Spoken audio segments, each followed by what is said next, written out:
5 राज्यों के चुनाव परिणामों ने सरकारों के रंग फीके कर दिए, क्योंकि पांचों राज्यों में जीता कोई भी हो, लेकिन सरकारें हारी हैं, मुख्यमंत्री तक हारे हैं, जनता का भरोसा हारा है, उस जनता का जिन्होंने विभिन्न पार्टियों को अपना बहुमत देकर उन्हें सत्ता के सिंहासन पर बैठाया था। लेकिन अफसोस, वो जनता की उम्मीदों पर खरे न उतरे। नतीजा सामने है, सरकारों का होलिका दहन हो गया। चुनावी परिणामों की होली का कुछ उल्टा असर यूं हुआ कि क्षेत्रीय पार्टियों की गालों का गुलाल उड़ गया। आम आदमी पार्टी, अकाली दल, सपा बसपा पर वोटों की पिचकारी की धार कुछ ऐसी बेरंग हुई कि हर जगह क्षेत्रीय पार्टियां चारों खाने चित हो गई। असल में जीत और हार दोनों का रंग चढ़ा बीजेपी और कांग्रेस पर, लेकिन हार की कालिक छुपाकर दोनों बड़े दल जीत का रंग बरसे और भीगे सिर्फ हमारी पार्टी गाते हुए नजर आए।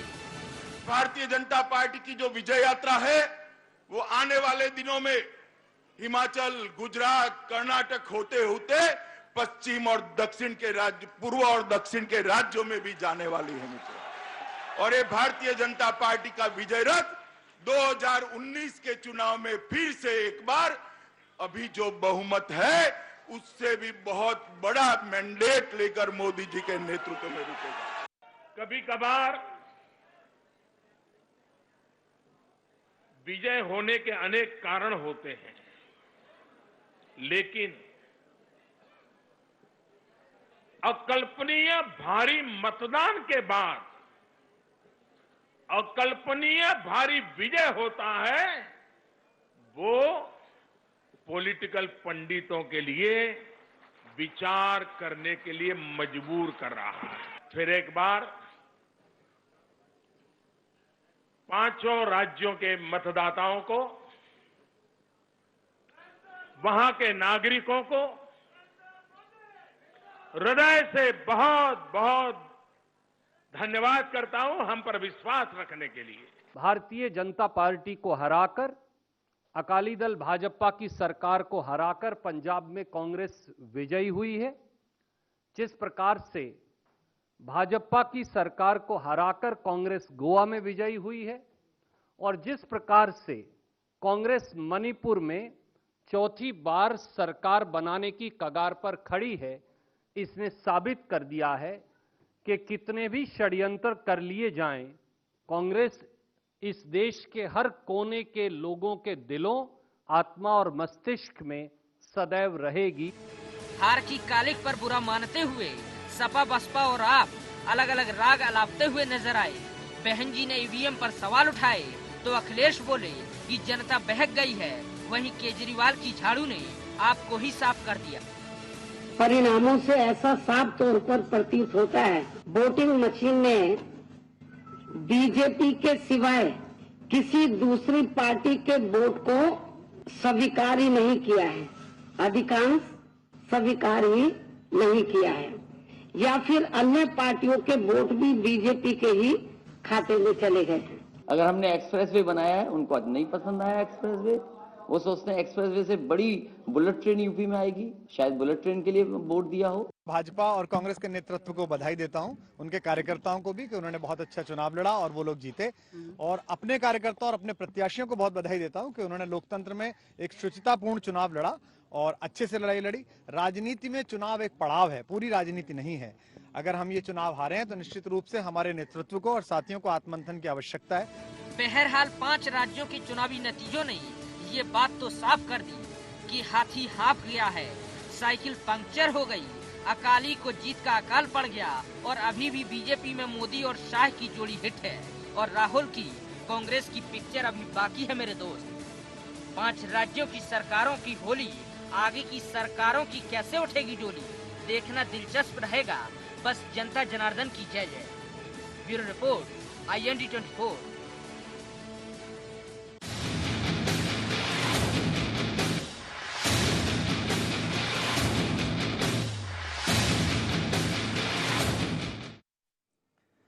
नमस्कार, IND एजेंडा सरकारों की होली में आपका स्वागत है। मैं हूं आपके साथ नवीन पुरोहित। चर्चा को विस्तार दें उसके पहले IND एजेंडा के मुख्य बिंदुओं की तरफ एक निगाह डाल दें। क्या वाकई सरकारों की फजियत होली? अगर नहीं तो 5 राज्यों के नतीजों के क्या मायने? क्या जनता का क्षेत्रीय दलों से मोह भंग हो गया है? राजनीति में जीत हार के रंग किसके संग? चर्चा में आपका स्वागत है। सपा गई, बसपा गई, आपकी भी उठ गई डोली, बुरा ना मानो जनता है, बोलो हैप्पी होली। ये जीत का रंग, हार का रंग और कुछ ऐसे रंग जो बेरंग दिखाई दिए राजनीति में, निश्चित रूप से 5 राज्यों के चुनावों में जनता ने एक अलग रुख दिखाया है। और 2 महत्वपूर्ण घटक पुनः स्थापित करूंगा, सामने आए हैं कि सत्तारूढ़ दल हारे हैं और क्षेत्रीय पार्टियां हारी हैं। तो ये जो सरकारें हैं, जिन दलों की सत्ताएं हैं, उनके लिए एक संकेत है, और जो लोग राजनीति में जनहित के मुद्दे उठाकर आते हैं और बाद में वो अपनी इतिश्री करने में लग जाते हैं, उनके लिए भी एक बड़ा संकेत है कि जनता के मुद्दों को लाए हैं तो जनता के साथ खड़े रहिए। इसी मुद्दे पर करेंगे चर्चा। हमारे साथ चर्चा में शामिल हैं शिषपाल सिंह साहब, सपा नेता, चेतन सिंह जी भारतीय जनता पार्टी से हमारे साथ हैं, साजिद कुरैशी जी कांग्रेस से हमारे साथ हैं, दिनेश मेघानी साहब आप आम आदमी पार्टी से हमारे साथ हैं। आप समस्त महानुभावों का बहुत बहुत स्वागत है IND 24 में।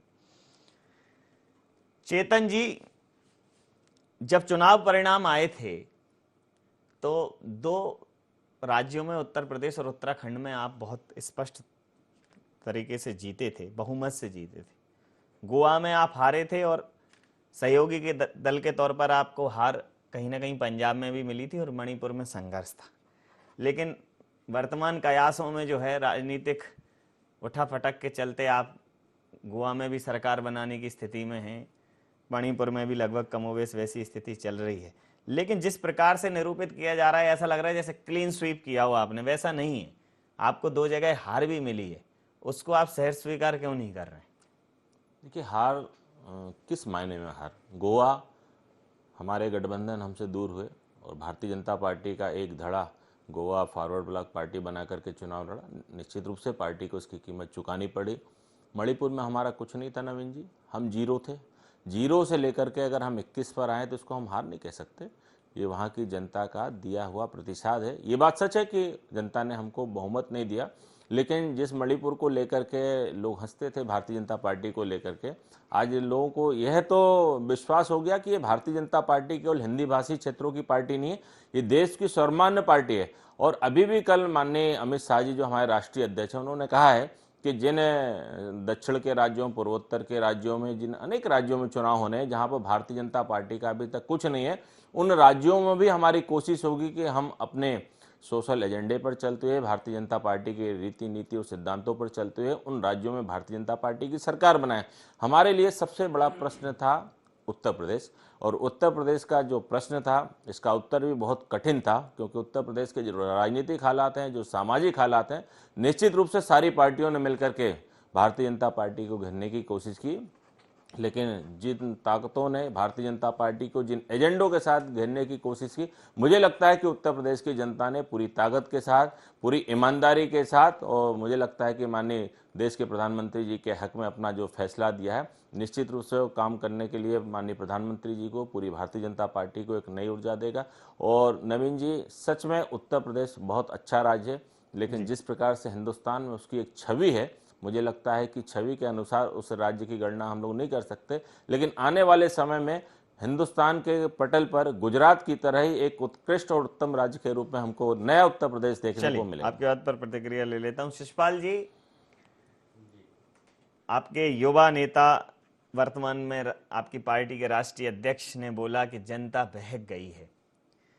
जो भी हो, लेकिन कहीं ना कहीं जनता को ये तो दिखा कि ये लोहिया जी का समाजवाद नहीं, मुलायम जी का और अखिलेश जी का परिवारवाद ज़्यादा है, और एक ये कारण रहा कि शायद वो आपसे दूर हो गई। अन्यथा उन्होंने बहुत सारी उपलब्धियां गिनाई, आपकी उपलब्धियों पर जनता ने ध्यान नहीं दिया। तो जनता बहक गई या फूल की खुशबू से महक गई, क्या हुआ? देखिए, ये तो लोकतंत्र है और इसमें लोकतंत्र में हार जीत लगी रहती है, लेकिन अब जनता बहक गई है कि पोलराइजेशन में आ गई है या क्या कारण वहाँ रहा है, ये तो चिंतन और मंथन का विषय है, और उस पर हमारी पार्टी चिंतन भी करेगी, मंथन भी करेगी, और आने वाले समय में फिर जीत हासिल होगी। तो ये सब चीज़ें तो चलती रहती हैं राजनीति में, लेकिन एक चीज़, जिस तरीके से जिस दिशा में हमारा जो लोकतंत्र जा रहा है, जिस तरीके से डेमोक्रेसी की हत्या की जा रही है, उसमें कहीं ना कहीं उसको रोकना होगा। जो विकास के मुद्दे हैं, जो काम की बातें हैं, वो कोई नहीं करता है। कहीं ना कहीं कम्युनल पोलराइजेशन जो किया जाता है वो बहुत गंदी राजनीति को लेकर जा रहा है। जब इन्हीं के सांसद बाहर जाते हैं, जापान में जाते हैं और फिर वहाँ से लौटकर आते हैं प्रमोद महाजन जी, तो पार्लियामेंट में बात करते हैं कि किस तरीके से ये सिंगल लार्जेस्ट पार्टी है और ये सिंगल लार्जेस्ट पार्टियाँ किस तरीके से वहाँ पर सीएम बना लेती हैं अपना। अब हम इसी पार्टी को देख रहे हैं, ये भी सिंगल लार्जेस्ट पार्टी है जो कि मणिपुर में किस तरीके का जोड़ तोड़ का काम कर रही है। अगर जो जिसका गोवा में क्या किया है इन्होंने, ये सब देख रहे हैं। अगर आपको ऐसा लगता है कि भाई हमको वोट मिल सकता था, ज़्यादा वोट मिल सकता था, या आरोप तो आपको फिर से चुनाव करवा लेना चाहिए, उसमें क्या दिक्कत है। लेकिन आप जो जोड़ तोड़ की आप राजनीति कर रहे हैं कहीं ना कहीं, तो ये तो इस तरीके से आप जो आरोप लगाते थे, हम बहुत पहले की बात नहीं कर रहे हैं, 10-15 साल के अंदर की हम बात कर रहे हैं। ये चीज़ भाई, जब कांग्रेस सिंगल लार्जेस्ट पार्टी थी तो उस पर ये आरोप लगाते थे कि किस तरीके से जोड़ तोड़ की राजनीति करते हैं, किस तरीके से अपना सीएम बना लेते हैं। अब आप भी वही काम करने जा रहे हैं। आप अपने शब्दों को भूल रहे हैं। आप जो जिन बातों, जिन कामों के आधार पर आप आगे बढ़े हैं, आपने भी 23 पार्टियों के साथ में गठबंधन किया और आज आप यहाँ पहुंचे हैं। आप अपने आप को भूले, दूसरे पर आप आरोप लगाते हैं कि गठबंधन करते हैं। आज उत्तर प्रदेश में भी इनका 3 दलों के साथ में गठबंधन हुआ था।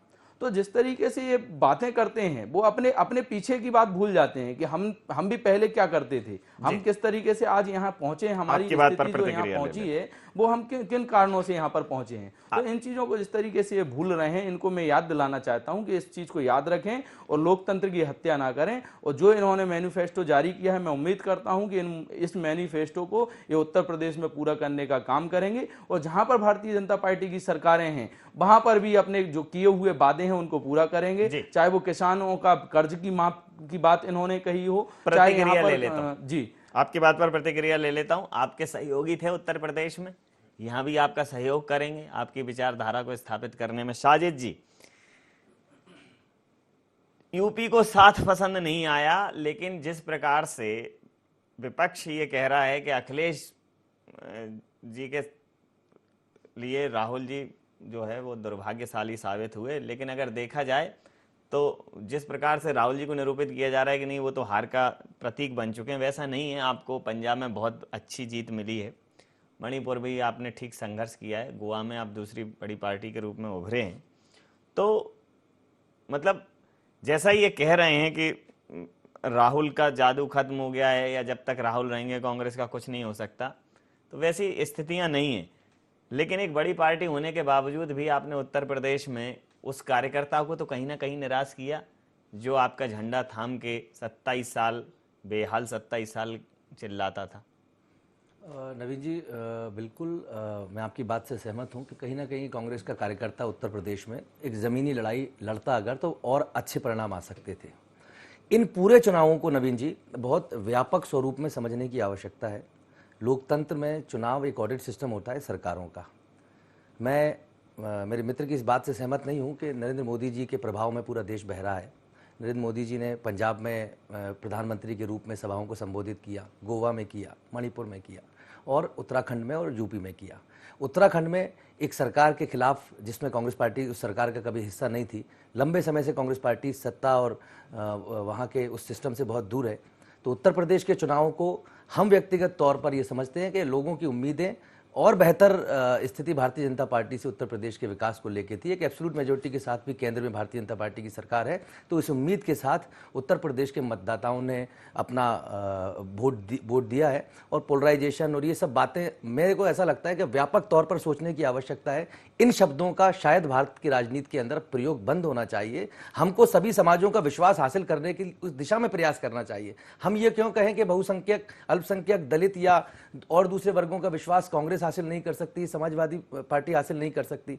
तो मैं ये चाहता हूं कि देश के अंदर एक ऐसा वातावरण हो, ये पोलराइजेशन की बात को हमेशा के लिए खत्म किया जाए, क्योंकि वो भी मतदाता है, चाहे बहुसंख्यक समाज के मतदाता हैं, वो ना कोई बहकते हैं। इस बार मिला है, दूसरी बात नवीन जी, गोवा में जिस तरीके से भारतीय जनता पार्टी के मुख्यमंत्री की करारी हार हुई, उसके बाद भी ये लोग अभिमान के घोड़े पे सवार होकर गोवा में सरकार बनाकर लोकतंत्र की हत्या कर रहे हैं।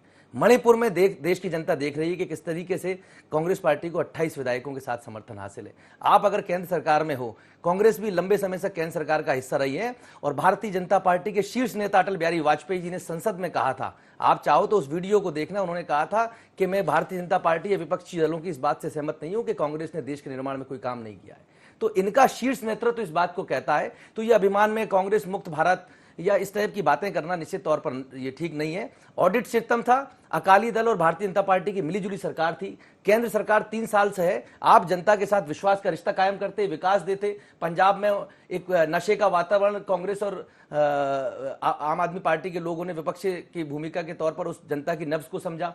क्या भारतीय जनता पार्टी अपनी इकाई को वहां एक्टिव कर जिस तरीके से लोग वहां नशे से, रोजगार से परेशान थे, बादल बंधुओं ने जिस तरीके से हाईजैक किया हुआ था, वो इनके सहयोगी हैं। तो आप अपने सहयोगियों के खुली छूट देते हैं और जनता ने आपको करारा जवाब दिया है। आप मैंडेट को नजरअंदाज करें, लेकिन लोकतंत्र में राजनीतिक पार्टियों की भागीदारी, विपक्ष की भूमिकाओं का सम्मान लंबे समय से होता आया है। तो आप चुनाव में उन्माद में ना जाएं, और हम इस नतीजों से हतोत्साहित नहीं है, कांग्रेस पार्टी का एक कार्यकर्ता हतोत्साहित नहीं है। भविष्य में हम एक विपक्ष की भूमिका में सार्थक तरीके से, चाहे मध्य प्रदेश हो, आपकी बात पर चाहे सब प्रतिक्रिया जगह ले पर हम काम करेंगे। आपकी बात पर प्रतिक्रिया ले लेता हूं। दिनेश जी, 2 बड़ी राष्ट्रीय पार्टियां निश्चित रूप से इस चुनावी रण में खुश हैं, क्योंकि उनको जीत तो कहीं ना कहीं मिली है। आप देश को एक ऐसा सपना दिखाकर आए थे कि निश्चित रूप से आप देश के लिए सुशासन का पर्याय बनेंगे। दिल्ली में सरकार की नाक के नीचे बिल्कुल आपको प्रचंड बहुमत मिला, लेकिन उसके बाद कभी आपको एलजी काम नहीं करने दे रहे, कभी कोई काम नहीं करने दे रहा, धरना और प्रदर्शन का पर्याय बन गए। गोवा में तो आपका खाता नहीं खुला, और उसमें भी आप, ऐसा नहीं हुआ, अकाली दल ने भी काफ़ी सीटें ली, आप ठीक है दूसरी बड़ी पार्टी बनकर उभरे, लेकिन जिस प्रकार से इस देश की राजनीति में आपकी पकड़ होनी चाहिए थी, ये दूसरे ही चुनावों में स्पष्ट हुआ कि जनता आपको बहुत ज़्यादा प्रतिसाद नहीं दे रही। ऐसा क्यों? देखिए, ये तो आपका अपना आकलन है, पर हम ऐसा नहीं सोचते। जी जी। एक्चुअली हम पंजाब में पहला इलेक्शन लड़ रहे थे जी। इससे पहले हम कहीं इलेक्शन, इसलिए हमारी हार तो निश्चित तौर से नहीं हुई है। हाँ, जनता इतना जरूर है कि हमें शासन की बजाय विपक्ष की भूमिका रखने के लिए बोल रही है, क्योंकि हम पहला इलेक्शन लड़ रहे थे। निश्चित तौर से हम सिर्फ 4 सालों में आज देश के 2 राज्यों में एक जगह हम शासन कर रहे हैं, दूसरी जगह मुख्य विपक्ष की भूमिका है। गोवा में भी हमें 6% वोट मिला है, जबकि आप अगर अन्य पार्टियों की तुलना करके देखें तो उनको कई सालों में, जैसे 80 में भाजपा बनी थी, तो उसको 4 साल के बाद 84 में मात्र 2 सीटें मिली, 89 में जाके उसमें। पर हम अपने जन्म के 1 साल बाद ही एक राज्य में शासन करते, आज 4 साल बाद एक मुख्य विपक्ष की भूमिका में। तो निश्चित तौर से हम इन परिणामों से बिल्कुल उदास नहीं है। ठीक है, हमने जो अनुमान लगाए थे उस अनुसार हमें नहीं मिला, पर निश्चित तौर पे हमें जनता वहां चाहती है, इसलिए मुख्य विपक्ष की भूमिका हमें दी गई है जी। और हार हमारी नहीं हुई है, हार अकाली दल और भाजपा की। जी, चलिए, आपके इस आकलन के लिए आपको साधुवाद। निश्चित रूप से अच्छा उत्साहजनक आकलन है आपका अपने लिए। मैं अब रुख करूंगा चेतन जी आपकी तरफ। चेतन जी, जो इस पूरे चुनावी नतीजों के मुख्य घटक हैं वो हैं कि सरकारें हारी हैं, सत्तारूढ़ दल हारे हैं और क्षेत्रीय पार्टियां हारी हैं। तो सत्तारूढ़ दल मध्य प्रदेश, छत्तीसगढ़, गुजरात, राजस्थान सब आप ही हो। अगर सरकारें हारने का सिलसिला जारी रहा तो खामियाजा आपको ज़्यादा भुगतना पड़ सकता है।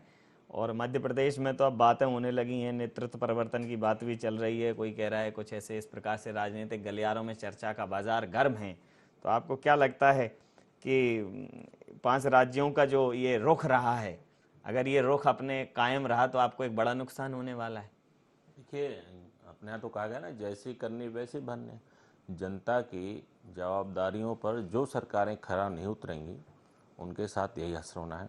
जो लोग ध्रुवीकरण की राजनीति करेंगे, जो लोग जाति संप्रदाय की राजनीति करेंगे, उसको ऐसा ही परिणाम होना है।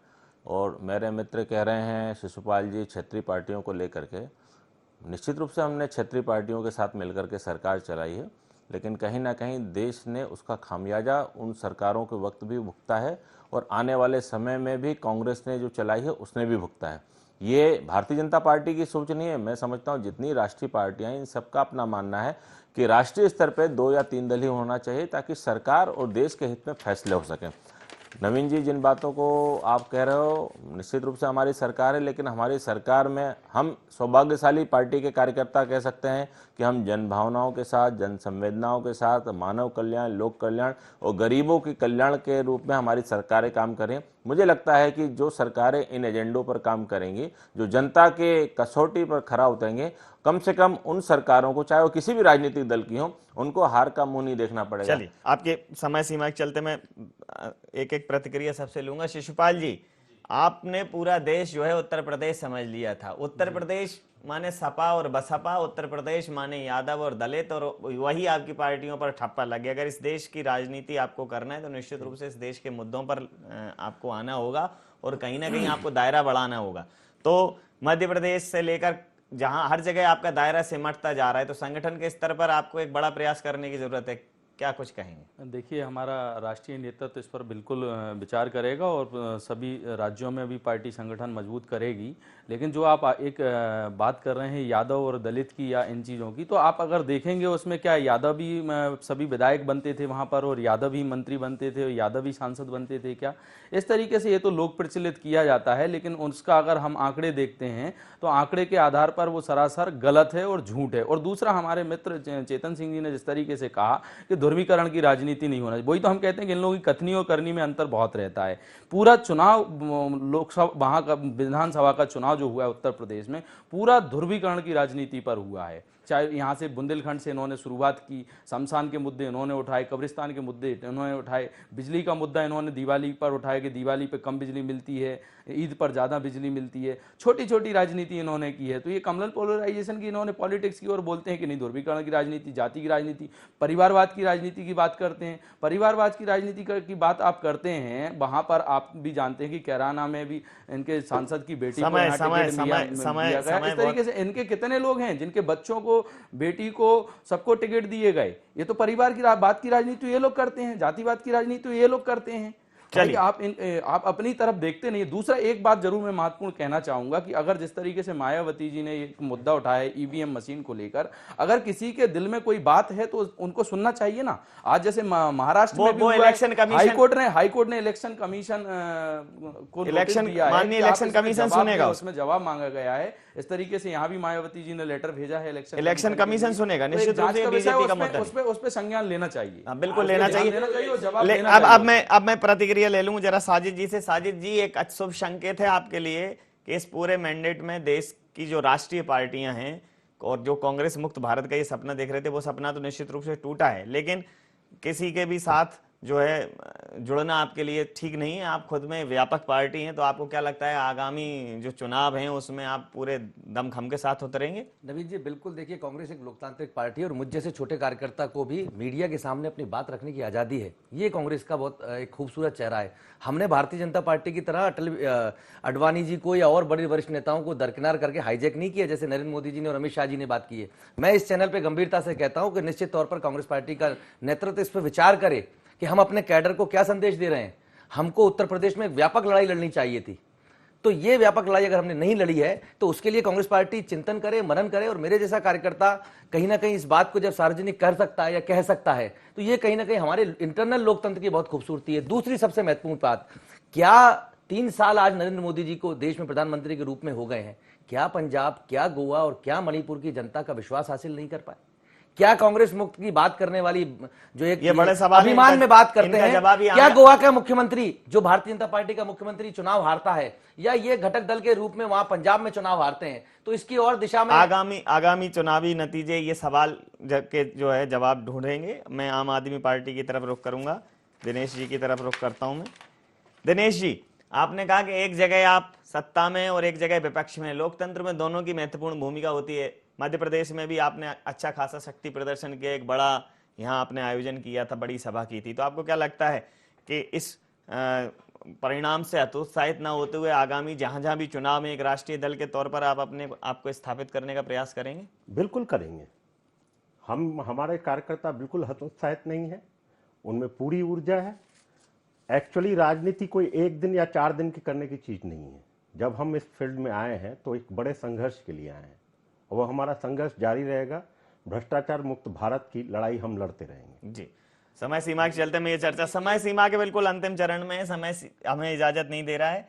आपको होली पर्व की बहुत बहुत शुभकामनाएं, आपका बहुत बहुत धन्यवाद, आभार हमारे साथ जुड़ने के लिए।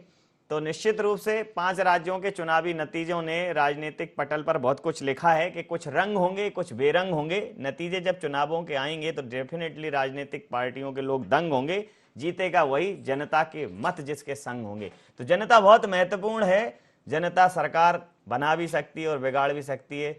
कुछ की तो निश्चित रूप से होली है, कुछ की होली है। पूरे प्रदेशवासियों को, देशवासियों को होली पर्व की बहुत बहुत शुभकामनाएं। IND एजेंडा में इतना ही। आप बने रहिए IND 24 के साथ और देखते रहिए IND 24। नमस्कार।